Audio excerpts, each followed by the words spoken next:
The film I will be doing is Rashomon. My 5-minute extract is from 1 hour, 20 minutes, 18 seconds to 1 hour, 25 minutes, and 42 seconds. This is the ending scene where they're at the gates and the woodcutter walks away with the child. My time begins now. So Rashomon was directed by Akira Kurosawa. It was released in 1950 in Japan, and it is a crime, drama, and mystery. It's in that genre. And the themes of the film focus mainly on the duality of man and objective truth, and how the heart of man is something that is hard to understand. Kurosawa was a descendant of samurai, but he was also brought up with Western influences, as his father believed that he and his siblings should be exposed to Western culture, so they went to a lot of Western influenced films, and that's something you see in a lot of his films. This particular film was his first international success. At first, a lot of critics didn't understand the content and the concept of Rashomon, and so while it was very successful internationally, in Japan, when it was first released, it was met with a lot of controversy and a lot of conflict, and it was really only popular for a short period of time. And it was originally supposed to be a very low budget film, as Kurosawa had said that he really only had to build one set, the rest of it would be on location shooting. However, it turned out to have a budget of around $250,000, as the one set he did have to build was quite large. It won the Golden Lion Top Prize Venice Film Festival Award, Blue Ribbon Award, a Golden Globe, and Academy Honorary Award. A lot of these were in places outside of Japan, as it was met with less controversy in these areas. Kurosawa also said that he doesn't really like talking about his films. Everything that he needs to say is in the film itself, and it's really up to the interpretation of the viewer. One of the things Kurosawa mentions is his need to go back in time and study silent films to play around with symbolic background atmosphere, which is very evident in his camera work and design. This extract is composed of many close-up shots. The few long shots shown in this extract really show the isolation and are meant to communicate the distance of humanity and the loss of hope for the truth at this point in the story. One scene in particular that is interesting is where the woodcutter reaches for the child and the priest turns away. Here, we see the camera placed at a low angle, signifying the lowly stance of men. However, it's framed so that the priest is in the upper right-hand corner, and he seems to tower above the woodcutter, which shows how he kind of thinks the woodcutter is lowly, and he's exposing him for being a liar, which is something Kurosawa believed. He's quoted saying, "Human beings aren't capable of talking about themselves with total honesty."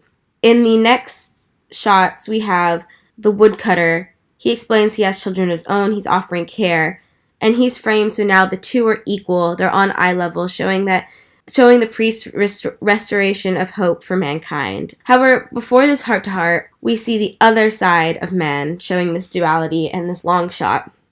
The two men are seen in the background as a large pole takes up a good portion of the foreground and on the screen. This composition communicates the unimportance of the lowly man, and it shows how there are barriers in the way of truth that men hide behind. Once again, showing how Kurosawa talks about men being incapable of complete honesty.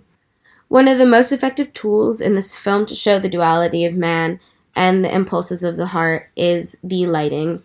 You can see it here in this extract, as a lot of the shots are juxtaposed with light and dark.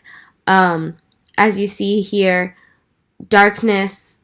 It's mainly darkness in the rafters of the gatehouse, except it's very chipped and ragged, and so there's a little bit of light that can come through, and that's kind of showing the slivers of hope that there still is for mankind, and communicating how maybe there's still some hope left. In this shot, we see the woodcutter leaving the gatehouse, and he's half in shadow, half in light, which really shows his dual nature. And you also, it's composed so that you can't see his face either, which is it's a generalization for mankind. In this shot, we see the woodcutter walk out into the light, and it's showing him stepping out from the shadows, once again communicating that hope for mankind, but the ambiguity of the ending, not knowing where he's going, he's just walking. That also shows how a man could be walking towards the light, yet not know what path they're taking, once again communicating that the human heart is a very complex thing that is very hard to understand, and it's very hard to navigate.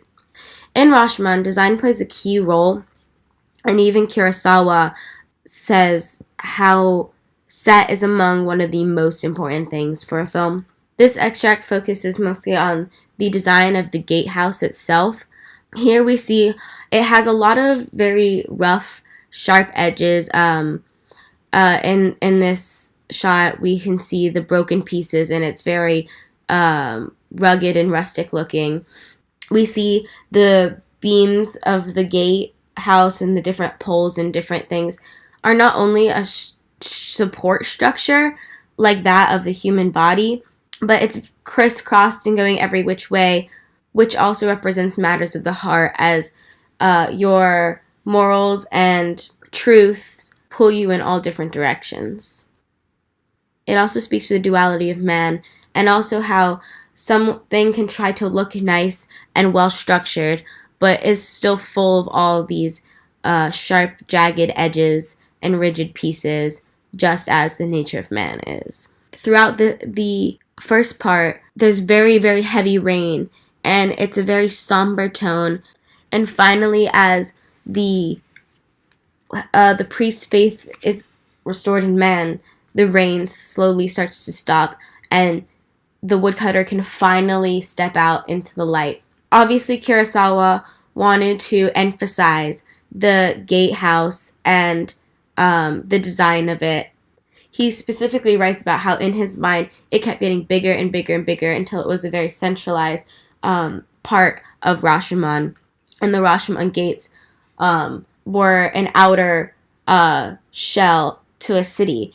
So leaving these gates and going into the light symbolizes man going towards that hope, and hopefully more towards an understanding of the nature of man. Kurosawa also makes a point in his writings about the rain and how it was really important for him to capture that aspect, going as far as borrowing fire engines and different things to make this happen, to really emphasize that duality of man, to be able to show the rain and the sun.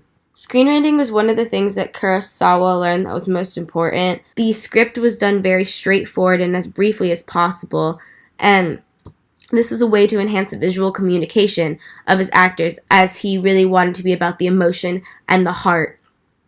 And you can see that the actors get very, very close to one another during these scenes, and it shows how similar they really are. Kurosawa even says that there were assistant directors that didn't even understand the script, and this all ties back to the complexity of humans and how the human heart can't be understood. I chose this extract because it seemed like there was a slight resolution, but it still had a lot of ambiguity, and that kind of is something that speaks to the nature of not just men and women as this film separates, but just mankind in general. This concludes my oral presentation.